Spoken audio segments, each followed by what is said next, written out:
Hello दोस्तों, स्वागत है आप सभी का मेरे यूट्यूब चैनल पे। इस वीडियो में हम बात करेंगे झारखंड एलिजिबिलिटी टेस्ट की। तो अगर मैं जेट एग्जाम की एग्जाम पैटर्न की बात करूं तो हमारा पेपर टू पार्ट्स में डिवाइडेड है, that is paper one and paper two. Paper one हमारा जनरल पेपर होता है और पेपर टू जो है वो हमारा सब्जेक्ट कंसर्न होता है और यहाँ हमारा सब्जेक्ट है physics and this channel is also dedicated to physics. Now अगर हम बात करें पेपर वन तो इसमें हमें 50 क्वेश्चंस मिलते हैं करने को और पेपर टू में हमें 100 क्वेश्चंस मिलते हैं। टोटल हो गया हमारा 150 क्वेश्चंस, जिसको करने के लिए टाइम जो है वो मिलेगा हमें 3 आवर्स का, मतलब कि 180 मिनट्स का। सिलेबस की बात करो तो सिलेबस ऐसा कोई ऑफिशियल नोटिफिकेशन नहीं है इसका अभी तक आया हुआ, इसलिए सिलेबस हम कंसीडर करेंगे इसमें नेट के सिलेबस को, CSIR नेट फिजिक्स के सिलेबस को ही कंसीडर करके आगे बढ़ेंगे। नेट के पैटर्न की बात करूं, अगर नेट के एग्जाम के पैटर्न की बात करूं तो नेट का एग्जाम जो होता है इसमें हमें 75 क्वेश्चंस देखने को मिलते हैं, जिनमें से हमें करने होते हैं सिर्फ 55 क्वेश्चंस और टाइम इसमें भी हमें 180 मिनट्स ही मिलते हैं। ठीक है, तो अगर मैं जेट और नेट को कंपेयर करूं तो यहाँ क्लियरली हम देख सकते हैं कि 150 क्वेश्चंस को करने में हमें 180 मिनट्स दिए जा रहे हैं और यहाँ सिर्फ 55 क्वेश्चंस को करने के लिए हमें 180 मिनट्स दिए जा रहे हैं। मतलब कि नेट का पेपर बहुत ही कैलकुलेटिव न्यूमेरिकल बेस्ड होता है, टाइम टेकिंग होता है। बट अगर स्टेट लेवल एलिजिबिलिटी टेस्ट की बात करें तो ये इंट्रोडक्टरी लेवल पे होता है, बहुत ज़्यादा किसी भी कॉन्सेप्ट में घुस के पढ़ने की जरूरत नहीं होती है। इंट्रोडक्टरी लेवल पे ये क्वेश्चंस पूछे जाते हैं क्योंकि 1 घंटे मतलब 3 घंटे में 150 क्वेश्चंस करने हैं, तो एग्जाम का लेवल मतलब क्वेश्चंस का लेवल भी उसी हिसाब से तय किया जाता है। बाकी सिलेबस हमारा 10 यूनिट्स में डिवाइडेड है और सिलेबस हमारा 10 यूनिट्स में डिवाइडेड है, काफ़ी लेंथी सिलेबस भी है। और यहाँ मैंने मैथमेटिकल फिजिक्स का सिलेबस लगाया हुआ है। हाँ, यहाँ मैंने मैथमेटिकल फिजिक्स का सिलेबस लगाया हुआ है और आज के क्लास में हम मैथमेटिकल फिजिक्स की ही बात करेंगे और इसमें से मैंने टॉपिक चूज किया है फूरियर सीरीज। ठीक है, तो आज की क्लास फूरियर सीरीज पे ही इसका स्टार्ट करते हैं। ठीक है, फूरियर सीरीज।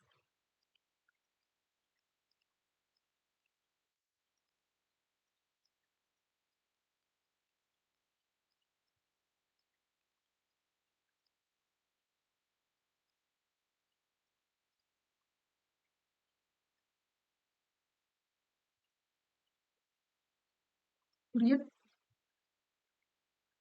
फूरियर सीरीज को समझने के लिए सबसे पहले हमें समझना होगा कि पीरियोडिक फंक्शन क्या होता है। ठीक है, तो सबसे पहले हम समझते हैं पीरियोडिक फंक्शन। तो पीरियोडिक फंक्शन ऐसे फंक्शंस होते हैं जो एक फिक्स्ड इंटरवल ऑफ टाइम या फिर स्पेस के बाद अपनी वैल्यूज को रिपीट करते हैं, अपनी वैल्यूज को एक फिक्स्ड इंटरवल के बाद वो रिपीट करते हैं। तो मतलब कि फंक्शन फंक्शन जो है हमारा रिपीट्स इट्स वैल्यू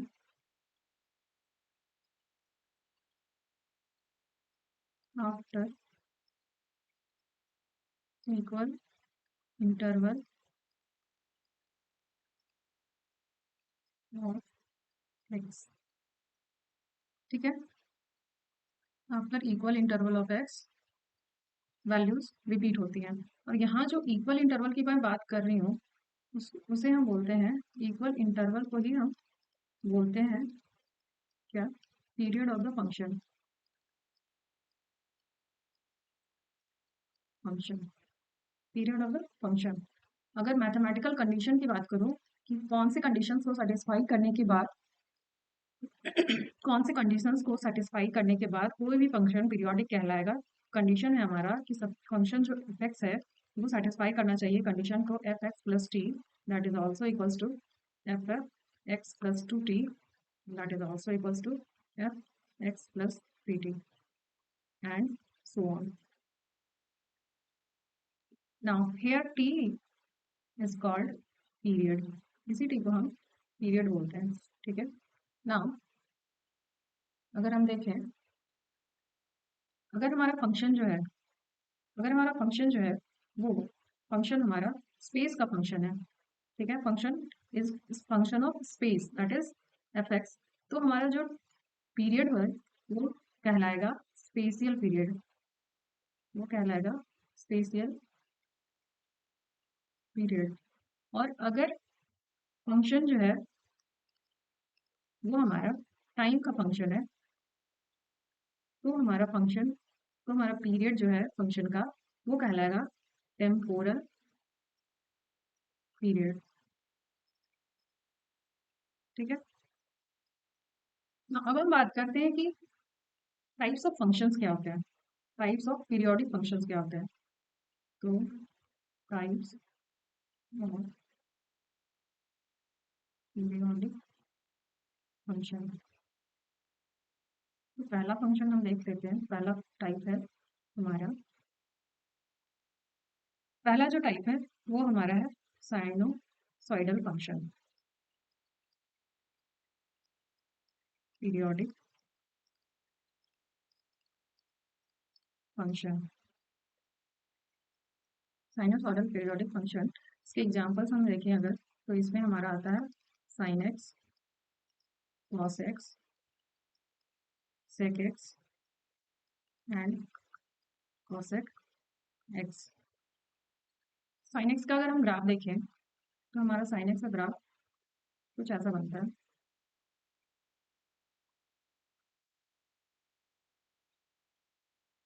ऐसा ग्राफ बनता जाता है, ठीक है, this is x, this is sine x. तो यहाँ ग्राफ हमारा जीरो से स्टार्ट होता है और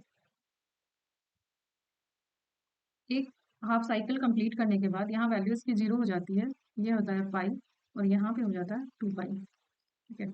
तो इस ग्राफ में हम देख सकते हैं कि यहाँ इसने पॉजिटिव हाफ साइकिल अपना कंप्लीट किया, then negative half cycle complete किया, और यहाँ पे अपना एक कंप्लीट साइकिल किया, कंप्लीट मतलब इसका यहाँ पे एक साइकिल पूरा होता है। तो यहाँ से लेके यहाँ तक, यहाँ तक ये जो है वो हमारा साइन एक्स का पीरियड हो गया।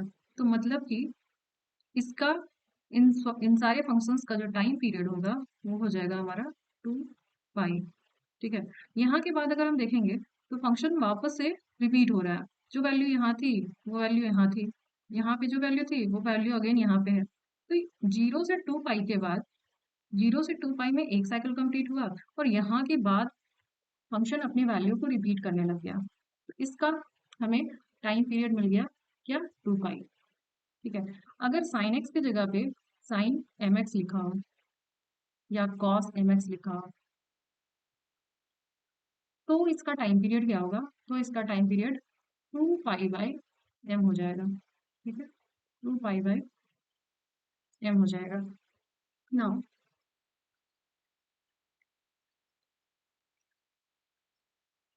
अब हम बात करेंगे, ये तो था पहला टाइप जिसमें हमने बात की साइनोसॉइडल वेव फंक्शन का, पीरियोडिक फंक्शन की। दूसरा जो टाइप है वो हमारा हो जाएगा नन साइनोसॉइडल, नन साइनोसॉइडल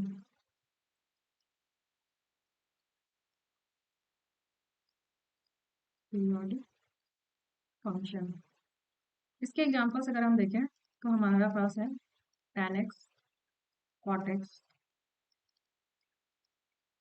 इसका टाइम पीरियड है पाई, इसका टाइम पीरियड होता है पाई, मतलब पाई जीरो से पाई तक, जो जीरो से पाई तक टाइम का जो ग्राफ है वो यूनिक होता है, उसके बाद ये अपने पैटर्न को रिपीट करना स्टार्ट करता है। अगर ऐसे ही tan एम एक्स लिखा हो या कॉट एम एक्स लिखा हो, तो हमारा जो टाइम पीरियड है इसका वो हो जाएगा पाई बाई एम, ठीक है। इनको ध्यान में रखना है, ये और इसको ध्यान में रखना है, ठीक है। और एग्जांपल्स अगर हम देखें कि नन साइनोसॉइडल पीरियोडिक फंक्शंस कैसे होते हैं, तो स्क्वायर वेव कह सकते हैं, या फिर ट्रायंगुलर वेव कह सकते हैं, सॉरी ये साउथवर्ड वेव हो गया, ठीक है। और ट्रायंगुलर वेव भी कह सकते हैं। ये सारे हमारे non periodic, non sinusoidal periodic functions के टाइप हो गए हैं ना। अब हम बात करेंगे फूरियर सीरीज की कि फूरियर सीरीज क्या है। तो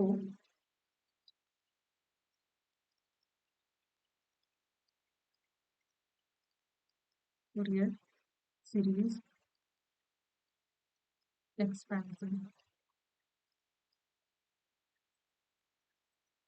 तो फूरियर सीरीज एक्सपेंशन में क्या करते हैं हम कि एक पीरियोडिक फंक्शन को हम एक्सपैंड करते हैं या फिर उसका एक्सपेंशन करते हैं साइन और कोसाइन के टर्म में, ठीक है। तो कह सकते हैं कि Fourier series Fourier series is an expansion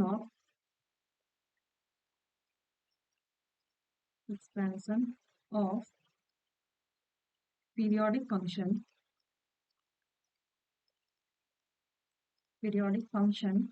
fx in terms of infinite sum of sines and cosines, sines and cosines। इसमें होता क्या है कि हमने एक नॉन साइनोसॉइडल पीरियोडिक फंक्शन लिया, ठीक है, नॉन साइनोसॉइडल पीरियोडिक फंक्शन लिया, इसको हमने एक्सपैंड कर दिया, जिसमें साइनोसॉइडल में पीरियोडिक फंक्शन में हमने एक्सपैंड कर दिया। फूरियर सीरीज का यूज हम करते हैं डिफरेंशियल इक्वेशंस को सॉल्व करने के लिए। जैसे डिफरेंशियल इक्वेशन बहुत इजीली सॉल्व नहीं होते हैं, बहुत ट्रिकी होते हैं, उनको सॉल्व करना ही बहुत डिफिकल्ट होता है। कई कई मेथड्स डिजाइन किए गए हैं उसको सॉल्व करने के लिए। तो ये एक तरीका होता है जहाँ पे फूरियर सीरीज को यूज करके हम डिफरेंशियल इक्वेशन को सॉल्व कर सकते हैं। तो used to solve differential equations. अगर हम मैथमेटिकली बात करें कि फूरियर सीरीज का एक्सपेंशन कैसे करते हैं, तो mathematically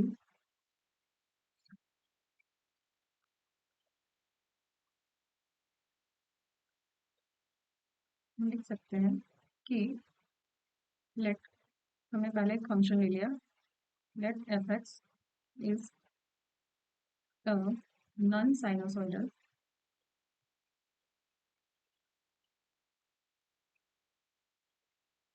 periodic function, non sinusoidal periodic function of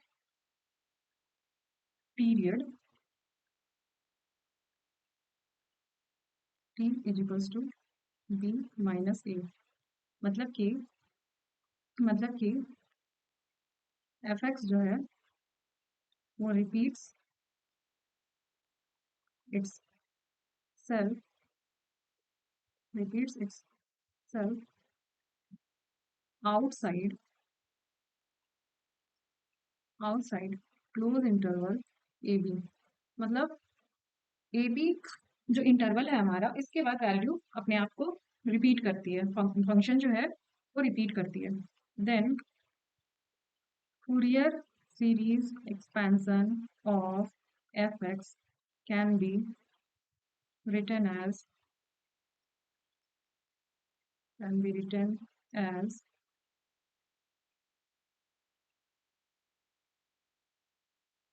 असली चीज आया।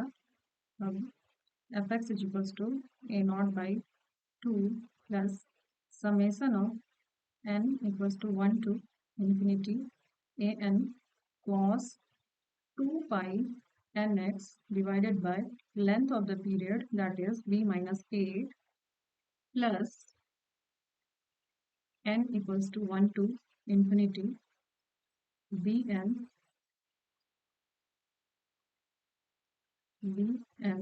sine 2 pi nx divided by b minus a, that is length of the period, that is time period। और तो ये हो गया हमारा फूरियर सीरीज का एक्सपैंड करने का फॉर्मूला। ठीक है, इसको हम मान लेते हैं इक्वेशन 1। यहाँ पे ये वाला टर्म जो है, ये पूरा टर्म है, ये हमारा कोसाइन सीरीज हो गया, समेशन साइन लगा हुआ है। और ये वाला टर्म जो है, ये हमारा पूरा साइन सीरीज हो गया, यहाँ भी समीशन लगा हुआ। यहाँ वैल्यू n इक्वल्स टू 1 से स्टार्ट होके इन्फिनिटी को जा रही है, यहाँ भी वैल्यू n इक्वल्स टू 1 से स्टार्ट होके इन्फिनिटी को जा रही है। ठीक है, जब हम इसमें n equals to 1 n equals to value 0 put करेंगे, n की वैल्यू जब 0 पुट करते हैं तब हमें a नॉट टर्म मिलता है। ठीक है, और उसी टर्म को यहाँ पे a नॉट लिखा गया है। n इक्वल्स टू 0 पुट करने पे, जैसे हमने यहाँ 0 पुट किया, ठीक है, यहाँ 0 पुट किया तो यहाँ भी n की वैल्यू भी 0 हो गई और यहाँ भी n की वैल्यू 0 हो गई, तो कॉस 0 बन गया। ये हमारा क्या बन गया, कॉस 0। ये हमारा कॉस 0 बन गया, तो कॉस 0 इक्वल्स टू 1 हो गया और यहाँ बचा हमारा ए नॉट, तो ए नॉट इंटू 1, तो सिर्फ यहाँ पे ए नॉट बचा और ये पूरा टर्म 0 हो जाएगा क्योंकि साइन 0 इक्वल्स टू 0, तो सिर्फ हमारे पास ए नॉट वाला टर्म बचता है। तो यहाँ जो ए नॉट ए एन और बी एन है, इनको हम बोलते हैं a not a n and b n, इनको हम बोलते हैं फूरियर कोफिशिएंट्स। ये क्या है हमारे फूरियर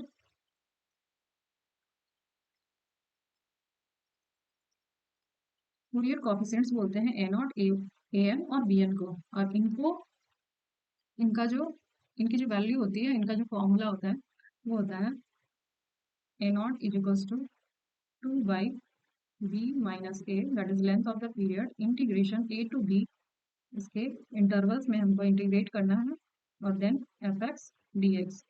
ठीक है, इसी तरह a n equals to 2 by length of the period, that is b minus a, integration from a to b f x. अब यहाँ पे देखेंगे कि ए एन के साथ हमारा क्या था, ए एन के साथ हमारा कॉस वाला टर्म है और बी एन के साथ हमारा साइन वाला टर्म है। तो अभी हम ए एन लिख रहे हैं, ए एन के साथ यहाँ भी हमारा कॉस ही आएगा। ठीक है, याद करने का तरीका है cos 2 pi n x by b minus a, और b n equals to 2 by b minus a, from integration from a to b f x sine 2 pi n x by b minus A.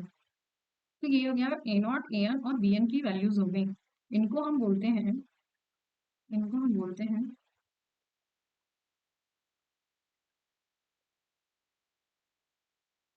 Euler's फॉर्मूले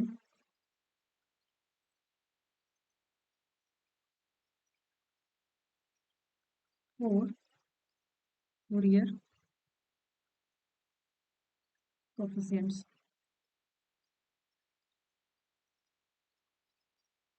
ठीक है, इनको याद रखना होगा, important है, ये आगे भी काम देगा। और बहुत हद तक ऐसे फॉर्मूला भी पूछ लिया जाता है एग्जाम में, जो एंट्रेंस एग्जाम होते हैं पीएचडी के या फिर अदर स्टेट्स के, जो एमपी सेट के जो एग्जाम्स है सेट, उसमें ऐसा डायरेक्ट फॉर्मूला ही पूछ लिया गया है। कई सारे क्वेश्चंस देखे मैंने, उसमें डायरेक्ट फॉर्मूला ही पूछ लिया गया है। और ये जो ए एन और ए नॉट ए एन और बी एन की जो वैल्यूज है, वो हमें कहीं मतलब कहीं से मिलता नहीं, यहीं से मिलता है। ठीक है, ये एफ एक्स का जो फॉर्मूला है, यहीं से हमें ए नॉट ए एन और बी एन तीनों यहीं से मिला है। जैसे पहले वाले में हमने क्या किया कि एफ एक्स को हमने, यहाँ देखो एफ एक्स है, एफ एक्स को हमने इंटीग्रेट कर दिया ए से बी में, यहाँ पे एफ एक्स को हमने इंटीग्रेट कर दिया ए टू बी, तो इधर भी इंटीग्रेशन हो गया, इधर भी और इधर भी इंटीग्रेशन हो गया। ठीक है, तो जब इनको कैलकुलेट करेंगे ना हम, तो हमारे सिर्फ ए नॉट वाला टर्म बचेगा, ये कैंसिल हो जाएंगे और यहाँ से हमें मिलेगा ए नॉट की वैल्यू इक्वल्स टू इतनी। ठीक है, 2 by b minus a by integration a to b f x d x. ऐसे ही ए एन भी मिल जाएगा और बी एन भी मिल जाएगा ना। मतलब कुछ ऐसे इंटीग्रल्स की बात कर लेते हैं जो बार बार यूज होते हैं, तो उनकी वैल्यूज हमें ध्यान में रखनी है। तो चलो यहाँ पे देख लेते हैं यूजफुल इंटीग्रल्स। ठीक है, यहाँ पे हाँ, तो पहला है हमारा कि sine sine n x d x का इंटीग्रेशन कहाँ से, एक कंप्लीट साइकिल में, एक कंप्लीट साइकिल किस में पूरा होता है इसका, 0 to π में साइन जो है वो अपना एक कंप्लीट साइकिल पूरा करता है, तो इसकी जो वैल्यू होती है वो 0 होती है। ऐसे ही कॉस की भी होती है, ठीक है, 0 to 2π में कॉस एन एक्स की वैल्यू 0 होती है कंप्लीट साइकिल में। नाउ और है इंटीग्रल्स स्क्वायर के टर्म्स में बात करें, 0 to 2π में sine square n x d x, इसकी वैल्यू हो जाती है पाई, और कॉस स्क्वायर डी एक्स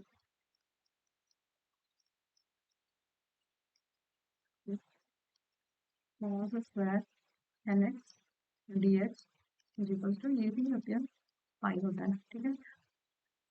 एक और है इसके अंदर, यहाँ पे कॉम्बिनेशन ले लिया अगर हम, तो sine n x into cos m x is equal to 0, इसकी वैल्यू 0 होगी। ऐसे ही एक और ले लेना 6 नंबर, तो integration over the cycle sine n x और साइन एम एक्स, इसकी वैल्यू हो जाएगी 0। ये यूजफुल इंटीग्रेशन है जो बार बार रिपीट होते हैं, तो इनको सॉल्व करने के बजाय इसको ध्यान में रख लेना है ना। आगे बढ़ते हैं, अब हम बात करेंगे जो फूरियर सीरीज था हमारा, फूरियर सीरीज का जो ये एक्सपेंशन का फॉर्मूला था, इसमें जो टर्म्स आते हैं ए नॉट ए एन और बी एन, तो इनके कॉरेस्पॉन्डिंग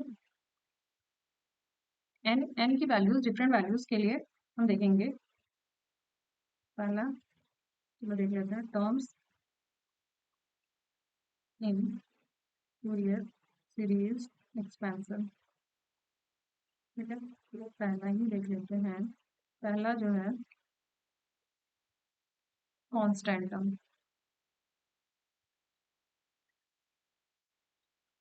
पहला क्या है हमारा कांस्टेंट टर्म, मतलब एन की वैल्यू जब हम 0 पुट करते हैं तो हमें मिलता है a0/2, ठीक है, एन की वैल्यू 0 पुट करते हैं तो जो हमें टर्म मिलता है वो मिलता है a0/2, और इसी को बोलते हैं हम कांस्टेंट टर्म, तो बोलते हैं हम कांस्टेंट टर्म या डीसी टर्म, क्या बोलते हैं, डीसी टर्म। नाउ सेकंड है हमारा term corresponding to term corresponding to n equals to 1, तो n equals to 1 पे हमें मिलता है a1 cos cos 2 pi x by b1 minus a1 and b1 sin 2 pi x by b1 minus a1। यहाँ पे जो पीरियड है, यहाँ पे जो पीरियड है t1 is equals to b1 minus a1 हो गया, और अगर फ्रीक्वेंसी की बात करें तो रेसिप्रोकल ऑफ टाइम पीरियड, तो यहाँ t1 हो गया, ठीक है। और इसी को हम बोलते हैं, इसको हम बोलते हैं, क्या बोलते हैं, फंडामेंटल फ्रीक्वेंसी, से हम बोलते हैं fundamental frequency. Now third point जो है term corresponding to n equals to 2, 3, 4 and so on. इसमें क्या है कि जब हम n की वैल्यू 2 पुट करते हैं तो ये हमारा कहलाता है फर्स्ट ओवरटोन, फर्स्ट ओवरटोन, जब हम 3 पुट करते हैं तो हमें मिलता है सेकेंड ओवरटोन। तो एन इक्वल्स टू 0 पुट किया तो हमें क्या मिला, डीसी टर्म मिला या कांस्टेंट टर्म मिला। एन इक्वल्स टू 1 पुट किया तो हमें मिला फंडामेंटल फ्रीक्वेंसी। और एन इक्वल्स टू 2 3 4 5 ऐसे जब पुट करते जाएंगे तो हमें first overtone, second overtone, third overtone ऐसे हमें मिलता जाएगा। तो ये वाले सारे टर्म्स जो हैं हमें क्या देते हैं, ओवरटोन्स देते हैं। और ओवरटोन की जो फ्रीक्वेंसी होती है, ओवरटोन की जो फ्रीक्वेंसी होती है f n is equals to integral multiple of fundamental frequency. ठीक है, यहाँ पे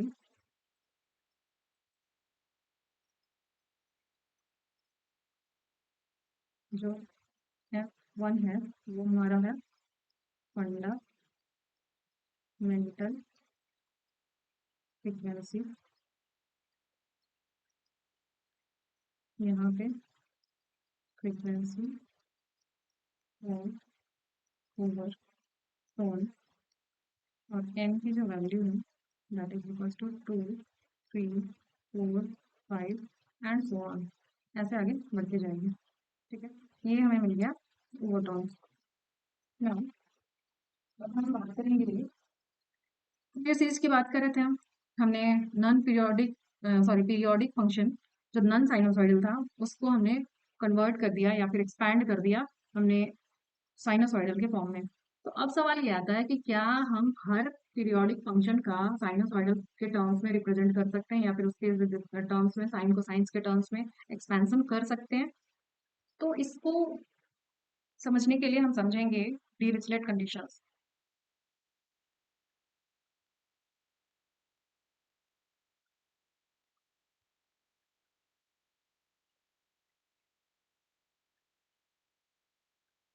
डिरिचलेट कंडीशंस, तो इसने क्या बताया, इन्होंने क्या बताया कि हम सिर्फ उन्हीं पीरियोडिक फंक्शंस का फूरियर एक्सपेंशन कर सकते हैं जो डिरिचलेट कंडीशंस को सेटिस्फाई करेगा।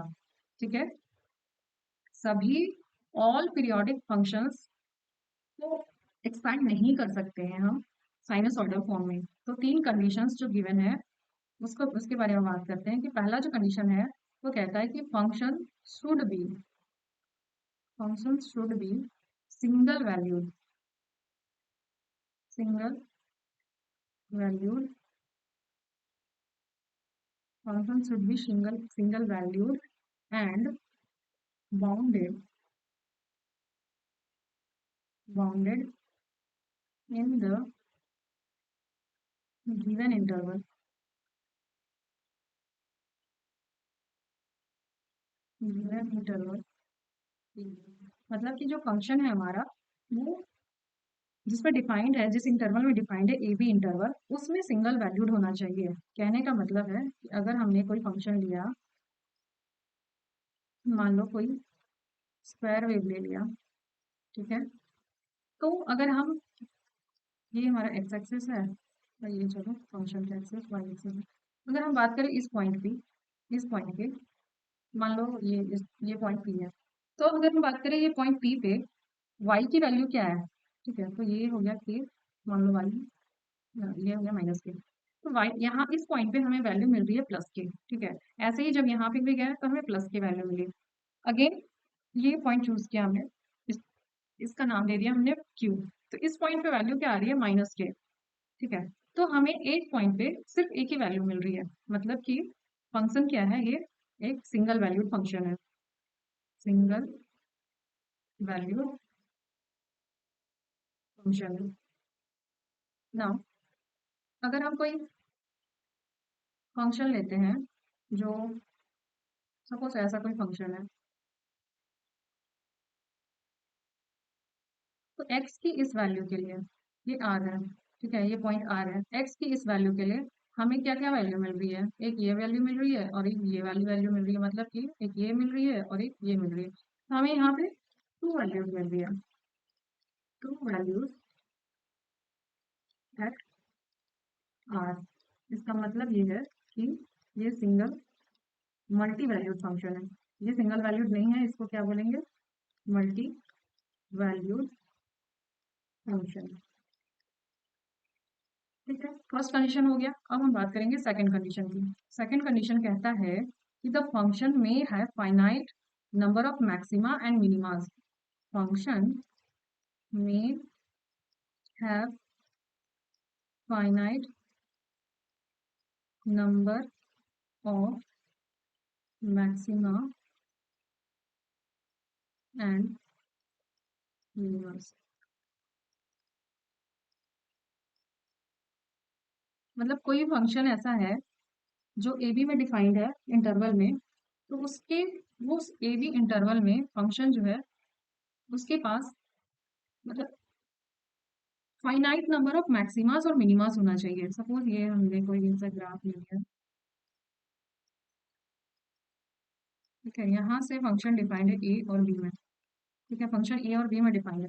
तो इस ग्राफ के पास अगर हम देखेंगे तो इसके दो मैक्सिमा है, हमें देख रहे हैं कि दो मैक्सिमा है और यहाँ पे दो मिनिमा है। मतलब इसके पास टू मैक्सिमाज है, मतलब टू है, मतलब क्या, फाइनाइट है। ऐसे ही कोई और फंक्शन हो सकता है जिसमें number of maxima minima finite होना चाहिए, और यहाँ पे दो मिनिमा भी मिल रहे हैं हमें, मतलब कि ये क्या है, फाइनाइट है। ठीक है, अब हम बात करेंगे थर्ड कंडीशन की। थर्ड कंडीशन की बात करें तो थर्ड कंडीशन हमारा कहता है कि फंक्शन में हैव, फंक्शन जो फंक्शन एफ एक्स लिया था हमने, वो फंक्शन में have finite number of discontinuities,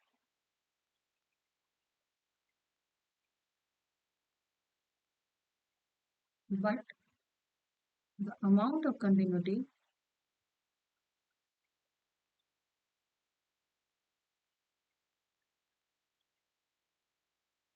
must be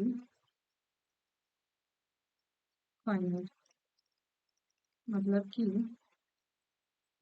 ये कह रहा है कंडीशन कि जो फंक्शन है वो किसी पॉइंट पे डिसकंटिन्यूअस हो सकता है। मतलब जरूरी नहीं है कि फंक्शन बहुत स्मूथ हो, जरूरी नहीं है कि फंक्शन बहुत स्मूथ हो, कंटिन्यूअस हो, डिसकंटिन्यूटी हो सकती है, बट उसकी जो कंटिन्यूटी, अमाउंट ऑफ कंटिन्यूटी है, वो एक फाइनाइट होना चाहिए, वो इनफाइनाइट नहीं होना चाहिए। कहने का मतलब है कि अगर हमने कोई एग्जाम्पल के लिए ले लिया है,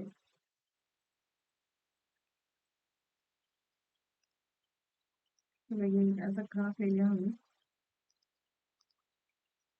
ये फंक्शन कुछ ऐसा है, ठीक है? मान लिया एक फंक्शन है हमारे पास जो कि ऐसा है, और यहाँ पे इसकी वैल्यू माइनस की है और यहाँ पे इसकी वैल्यू प्लस की है। वाई हो गया फंक्शन है, ये एक्स हो गया। यहाँ पे at x is equal to 0 function क्या है, फंक्शन डिसकंटिन्यूअस है। क्यों? जब हम जीरो से पहले देख रहे थे इन पॉइंट्स पे, ठीक है, इन पॉइंट्स पे, तो हमें वैल्यू क्या मिल रही थी, माइनस के माइनस के माइनस के।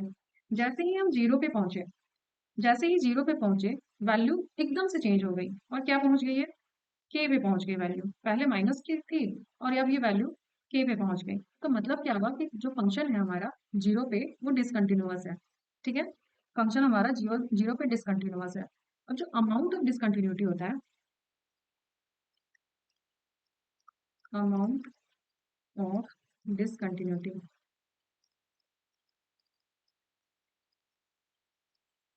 इसको निकालने का तरीका होता है कि राइट हैंड लिमिट में हम लेफ्ट हैंड लिमिट को माइनस कर देते हैं, राइट हैंड लिमिट में हम लेफ्ट हैंड लिमिट को क्या कर देते हैं, सब्ट्रैक्ट कर देते हैं। तो हम अब फाइंड करेंगे कि राइट हैंड लिमिट और लेफ्ट हैंड लिमिट है क्या। तो जब इस पॉइंट को हम राइट साइड से अप्रोच कर रहे थे, एक्स इक्वल टू जीरो को जब हम राइट साइड से अप्रोच कर रहे थे, तो यहाँ पे जब थे तो हमें वैल्यू के मिल रही थी, यहाँ पे गया है तो भी के मिली, यहाँ पे भी है तो भी के मिली। जीरो पे आते ही, जीरो पे आते ही फंक्शन की वैल्यू क्या हो गई, के हो गई या माइनस के हो गई, या फिर ये कुछ भी हो सकता है। मतलब हम कह नहीं सकते कि जीरो की वैल्यू क्या थी। एक्स इक्वल टू जीरो पे वाई की वैल्यू क्या है, ये हम नहीं कह सकते। यहाँ पे फंक्शन डिसकंटिन्यूअस है, ये भी हो सकता है, ये भी हो सकता है, कोई भी इनमें से कोई भी पॉइंट हो सकता है, बट एग्जैक्टली नहीं कह सकते हैं कि फंक्शन की वैल्यू जीरो पे इतनी है। ठीक है, तो जब हम जीरो से जस्ट पहले का पता है हमें, ठीक है, जीरो से जस्ट यहाँ पे बाद का पता है कि जीरो से जस्ट बाद की वैल्यू जो थी वो के थी, तो इसको ही हम बोलते हैं राइट हैंड लिमिट। तो राइट हैंड लिमिट जो हो गया हमारा यहाँ पे वो हो गया के, और जीरो से जस्ट पहले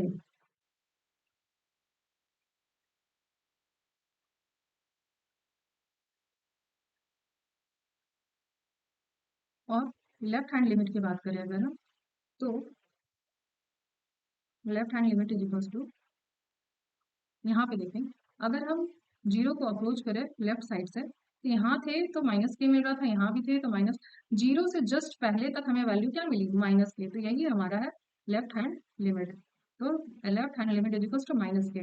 तो अब यहाँ पे अमाउंट ऑफ डिसकंटिन्यूटी अगर हम बताएं, तो राइट हैंड लिमिट क्या मिला हमें, के मिला, और माइनस लेफ्ट हैंड लिमिट हमें क्या मिला, माइनस के। तो k minus of minus k that is equals to two k, और ये एक क्या है, फाइनाइट नंबर है, ये फाइनाइट नंबर है, ये वैल्यू जो है वो फाइनाइट है। इसका मतलब ये हुआ कि जो ये फंक्शन जो हम डील कर रहे थे, यहाँ पे डिस्कस कर रहे थे, इसका फूरियर सीरीज एक्सपेंशन करना पॉसिबल है, Fourier series expansion is possible, यहाँ पे इसका फूरियर सीरीज करना पॉसिबल है। एक और एग्जांपल लेते हैं, चलो एक की बार ले लेते हैं एग्जांपल tan x का। तो tan x का हम ग्राफ देखेंगे,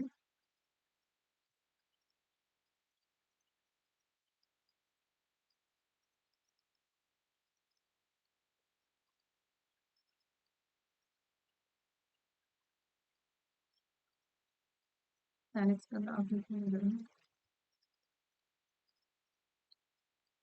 यहाँ पे ठीक है, tan x का ग्राफ कुछ ऐसा होता है, जीरो से स्टार्ट होता है, वैल्यू ऐसे जाती है, ठीक है, और इधर लेफ्ट साइड में इसकी वैल्यू भी ऐसे आती है, ठीक है, मतलब जीरो पे वैल्यू जीरो होती है, किसी पॉइंट 45 डिग्री पे वैल्यू वन हो जाती है, और ये पाई बाई टू पे इन्फिनिटी को रीच कर जाती है, पाई बाई टू पे वैल्यू इन्फिनिटी को रीच कर जाती है।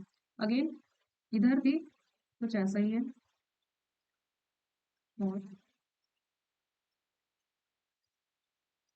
ये हमारा tan x का ग्राफ हो गया, ये वैल्यू हो जाती है पाई, और ये हो जाती है 3 पाई बाई 2। ना अगर हम बात करें, यहाँ पे फंक्शन क्या है हमारा, पाई बाई टू पे फंक्शन डिसकंटिन्यूअस है, मतलब यहाँ पे वैल्यू कुछ मिल रही थी, हमें मिल रही थी, जैसे ही पाई बाई टू से पाई बाई टू तक पहुंचे, फंक्शन क्या इन्फिनिटी को रीच कर गई। अगर हम इस पॉइंट पे बात करें, इस पॉइंट पे बात करें, अगर लेफ्ट साइड से हम अप्रोच करें, तो हमें लेफ्ट हैंड लिमिट जो मिलेगी वो हो जाएगा हमारा, क्या हो रहा है, लेफ्ट साइड से जब हम अप्रोच कर रहे हैं तो वैल्यू क्या मिल रही है हमें, इन्फिनिटी मिल रही है, ठीक है, इन्फिनिटी मिल रही है। और अगर हम राइट हैंड लिमिट की बात करें, तो अगर हम इस पॉइंट को राइट साइड से रीच करें, तो यहाँ पे वैल्यू देखो, यहाँ पे जीरो था, फिर ऐसे नेगेटिव्स में बढ़ रहा है, बढ़ रहा है, बढ़ते बढ़ते बढ़ते ये माइनस इन्फिनिटी को रीच कर गया, कहाँ, पाई बाई टू पे पहुंचते ही, मतलब उससे जस्ट पहले, पाई बाई टू से मतलब जस्ट बाद, ठीक है, पाई बाई टू के जस्ट बाद, यहाँ पे कहीं पे इसकी वैल्यू माइनस इन्फिनिटी को रीच कर गई। तो अगर हम अमाउंट ऑफ डिसकंटिन्यूटी निकालेंगे, अमाउंट ऑफ डिसकंटिन्यूटी,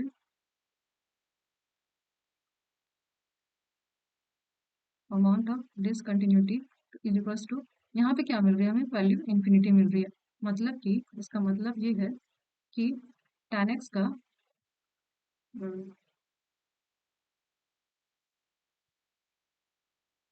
मतलब कि Fourier series expansion is not possible,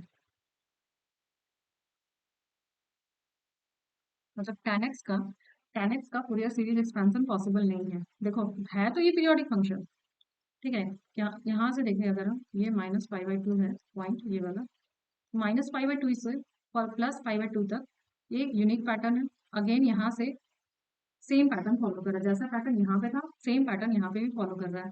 तो इसका पीरियड क्या हो गया, tan x का पीरियड पाई होता है। तो हम देख रहे हैं कि पीरियोडिक फंक्शन तो है tan x, बट ये कंडीशन को सेटिस्फाई नहीं कर रहा है, डिरिचलेट के थर्ड कंडीशन को सेटिस्फाई नहीं कर रहा है। तो इसका मतलब हम tan x का फूरियर सीरीज एक्सपेंशन नहीं कर सकते हैं, ठीक है। आगे बढ़ते हैं, नेक्स्ट हमारा है कि अब हम इवन फंक्शन और ऑड फंक्शंस का फूरियर सीरीज एक्सपेंशन करेंगे अलग अलग। पहले तो हमने जनरल निकाला, फूरियर सीरीज एक्सपेंशन का फॉर्मूला देख लिया, एफ एक्स। अब हम अलग अलग देखेंगे कि सॉरी इवन फंक्शन का फूरियर सीरीज एक्सपेंशन, तो Fourier series expansion of even function, even function.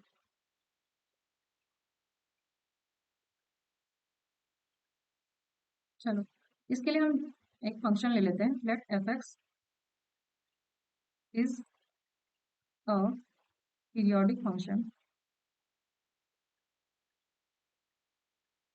Defined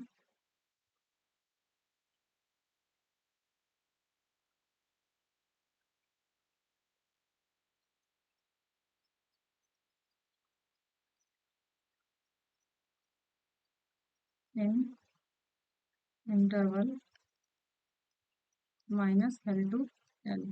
हमने एक फंक्शन लिया एफ एक्स जो -L to L में डिफाइंड है, ठीक है। तो इसका टाइम पीरियड क्या हो गया, इसका टाइम पीरियड हो गया हमारा 2L, मतलब upper limit minus lower limit L minus minus L that is equals to 2L। तो इवन फंक्शन, तो वो फंक्शन इवन फंक्शन कहलाएगा कब, इवन फंक्शन के लिए, इवन फंक्शन के लिए क्या होना चाहिए, एफ एक्स जो है f of minus x that should be equal to f x. मतलब कि अगर हमने कोई फंक्शन लिया एफ एक्स जो,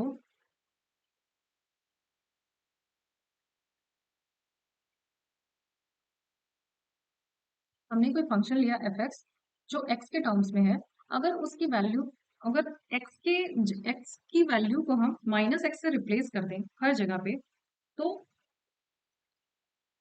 उसमें फंक्शन में कोई चेंज नहीं आएगा, ठीक है, तब भी वो एफ एक्स के बराबर ही होगा। ऐसे फंक्शन को हम इवन फंक्शन होते हैं कहते हैं। और ऐसे फंक्शंस जो हैं वो सिमेट्रिक होते हैं, ऐसे फंक्शन सिमेट्रिक होते हैं, f x is symmetric about x equals to 0 या वाई एक्सिस। मतलब ये फंक्शंस एक्स वाई एक्सिस के अबाउट सिमेट्रिक होते हैं। सिमेट्रिक का मतलब है यहाँ पे क्या, मिरर इमेज, मिरर इमेज,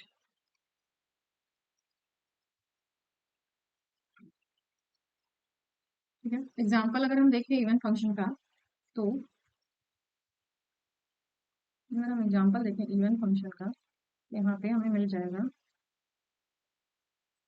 चलो ये एफ एक्स इक्वल्स टू, हमने एक्स स्क्वायर ले लिया। अगर यहाँ पे देखें एक्स को हमने अगर माइनस एक्स से रिप्लेस कर दिया, तो अगेन इसकी वैल्यू क्या मिली, एक्स स्क्वायर ही मिली, कोई चेंज नहीं आया। पहले भी एफ एक्स था, अभी भी ये एफ एक्स ही है, ठीक है। तो इसका ग्राफ ऐसे होगा। एक और एग्जांपल हम ले लेते हैं मॉड एक्स का, x equals to mod x. इसका ग्राफ ऐसे बनता है, यहाँ पे क्या है कि अगर ये वाई एक्सिस है हमारा, ठीक है, ये वाई एक्सिस है, एक्स एक्सिस है, तो हम देख रहे हैं कि वाई एक्सिस, ये जो वाई एक्सिस है इसके अबाउट यहाँ हम कोई मिरर अगर हम प्लेस कर दें, तो इस साइड का जो इस साइड का जो पैटर्न बन रहा है वो हूबहू इसके जैसा, इसके मिरर इमेज की तरह बन रहा है, ठीक है। तो इवन फंक्शन में हमेशा मिरर इमेज बनता है। थर्ड एग्जांपल ले लो, तो this is very famous, cos x.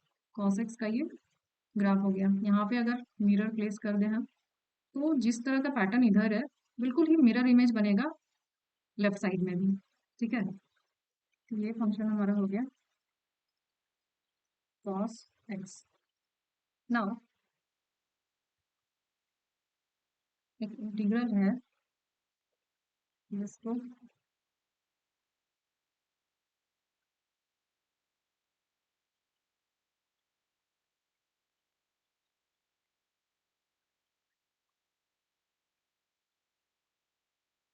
एक इंटीग्रल देखेंगे जो स्पेशली,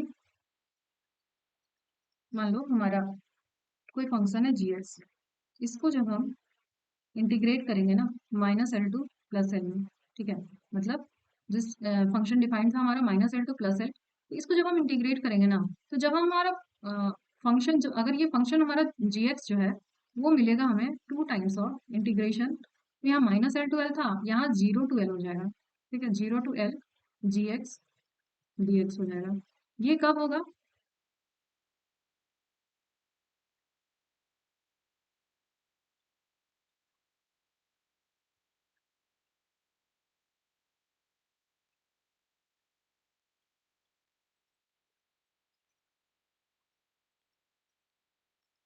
ये कब होगा?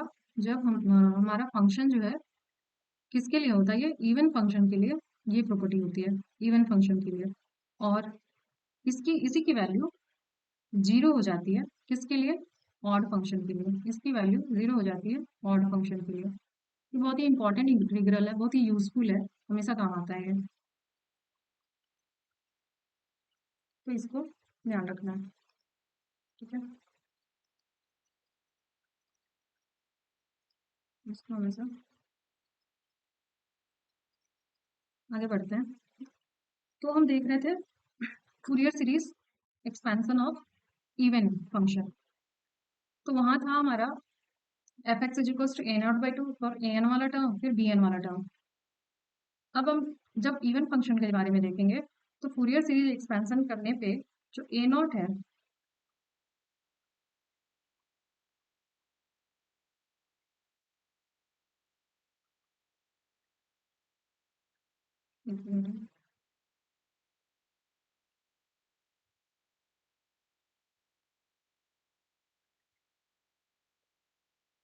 इवन फंक्शन के लिए ए नॉट जो मिलता है हमें वो हो जाता है हमारा 2/L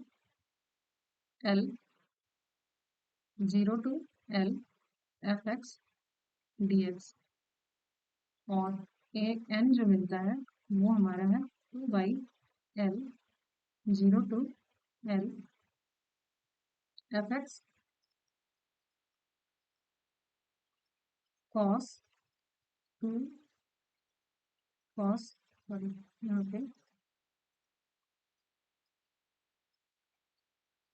cos n i x/L dx।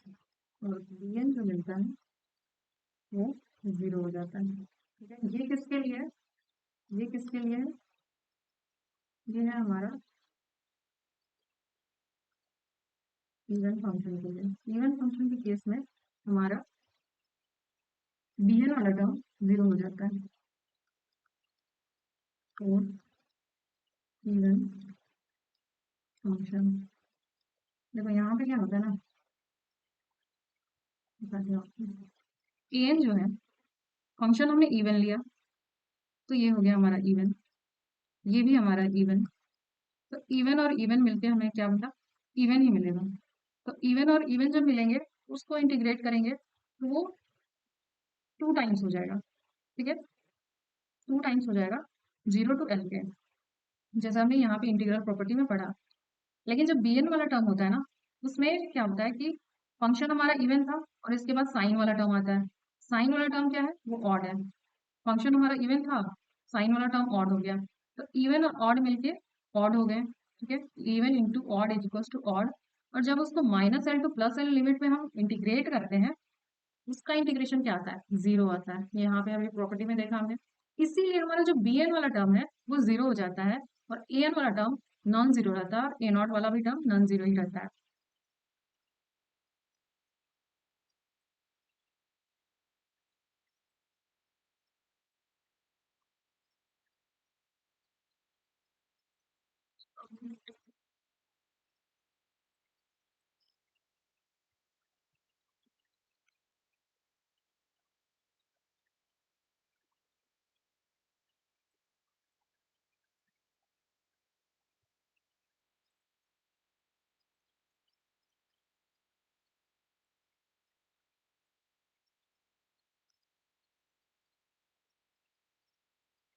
तो bn यहाँ जीरो हो गया हमारा और a नॉट और an बचा। तो हम कह सकते हैं कि as there is no sine term,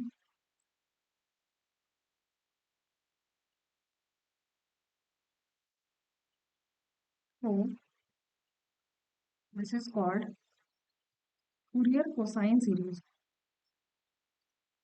Fourier cosine series। इसको हम बोलेंगे फूरियर कोसाइन सीरीज।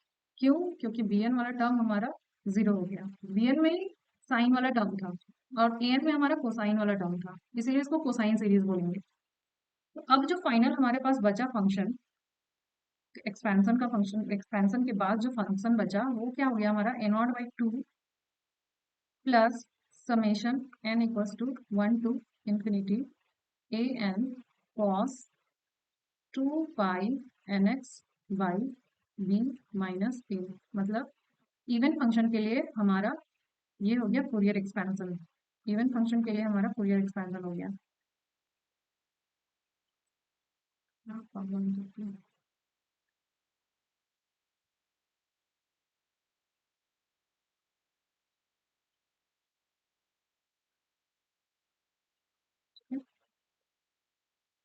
अब हम बात करेंगे Fourier series expansion of odd function.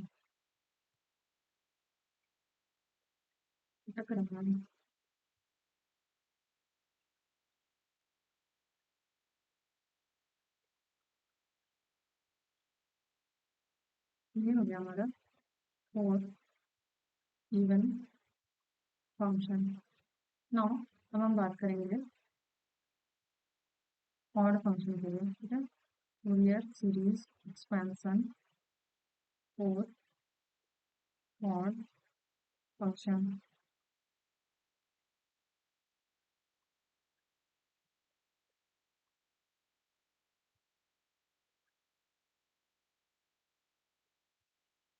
तो ऑड फंक्शन के केस में क्या होता है कि एफ को एफ एक्स फंक्शन जो है हमारा, जब माइनस एक्स से रिप्लेस करेंगे एक्स को, तो हमें जो वैल्यू मिलती है वो माइनस एफ एक्स मिलती है, ठीक है। फंक्शन में माइनस साइन ऐड हो जाता है, माइनस से मल्टीप्लाई हो जाता है, ठीक है। तो ऐसा फंक्शन जो होता है वो क्या होता है, function is anti symmetric,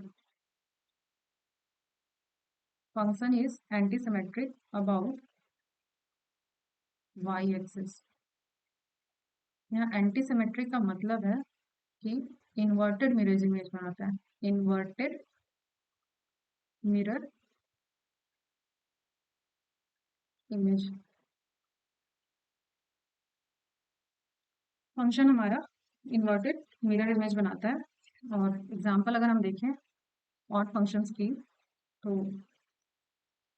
example है, मान लो हमने कोई फंक्शन लिया,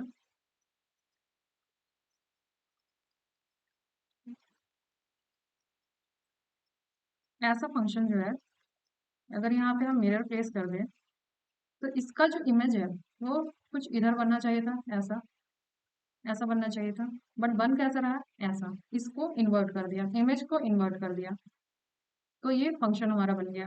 तो ऐसे ये इन्वर्टेड इमेज बनाया, इसलिए इनका हम इसे एंटी सिमेट्रिक फंक्शन बोलेंगे अबाउट वाई एक्सिस। तो ये जो ग्राफ था वो हमारा f x is equals to x का ग्राफ था, मतलब y is equals to x का ग्राफ है ये।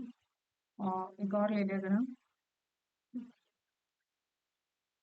तो ये तो पता ही है, साइन एक्स का ग्राफ। साइन एक्स क्या है, ऑड फंक्शन है, साइन एक्स ऑड फंक्शन है।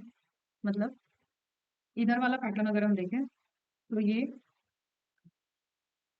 अगर मिरर इमेज बनाना होता तो ऐसे बनता, ऐसे होके ऐसे जाता, बट इसका उल्टा बन रहा है, इन्वर्ट किया हुआ इमेज बन रहा है। तो साइन एक्स भी हमारा एक क्या हो गया, ऑड फंक्शन हो गया, ये ग्राफ साइन एक्स का था।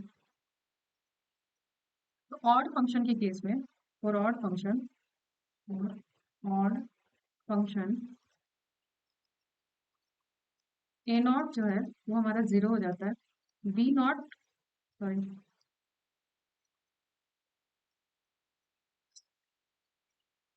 वही समस्या है भगवान, नहीं हो रहा है। B naught is equals to, odd function के केस में हमारा ए नॉट जीरो हो जाता है और ए एन जीरो हो जाता है, और बी नॉट जो है, सॉरी बी एन जो है वो हमारा 2/L, 0 to L f x sine n y x y l d f ले आते हैं। ठीक है, ये फॉर्मूला बचता है हमारा इसके लिए।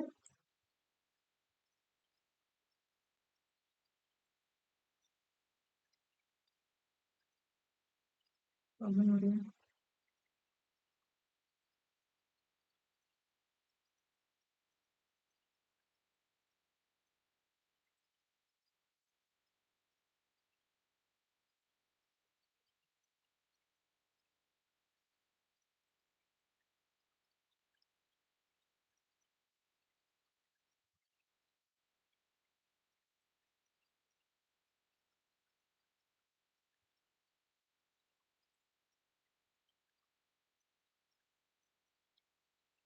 0 हो गया और ए एन भी हमारा 0 हो गया। तो ए एन 0 हो गया मतलब कॉस वाला टर्म 0 हो गया। तो एज नो कोसाइन टर्म, तो ऐसे सीरीज को हम क्या बोलेंगे? Fourier sine series. Fourier sine series, क्योंकि कोसाइन वाला टर्म वैनिश हो गया, वो बचा ही नहीं। तो इसीलिए Fourier series expansion of odd function हो जाएगा। ऑड फंक्शन इक्वल्स टू क्या हो जाएगा? F x equals to summation a naught भी 0 हो गया, ए एन भी 0 हो गया, तो सिर्फ बचा बी एन वाला term, that is equals to 1 to infinity b n sine 2 pi n x divided by b minus a. ये हो गया हमारा Fourier series expansion for odd function. Odd function यहाँ पे देखेंगे, सिर्फ साइन वाला सीरीज बचा है हमारे पास। इससे पहले जो एन के साथ कोसाइन वाला सीरीज था वो खत्म हो गया, ए नॉट था वो भी खत्म हो गया, तो सिर्फ साइन वाला सीरीज बचा। इसीलिए इस फंक्शन इसको हम फूरियर साइन सीरीज कहेंगे। ठीक है, आज के लिए यहीं तक रहता है, रखते हैं, अटक रहा है ये। ठीक है, सिस्टम में कुछ प्लीज आप कमेंट करके बताना कि वीडियो कैसी लगी आपको, कितनी इंफॉर्मेटिव थी, कितने काम की थी। लाइक कर देना चैनल को, this is very new channel. Subscribe कर देना, दोस्तों से शेयर कर देना, और कमेंट करके प्लीज जरूर बताना कि आपको वीडियो कैसी लगी। ठीक है, थैंक यू।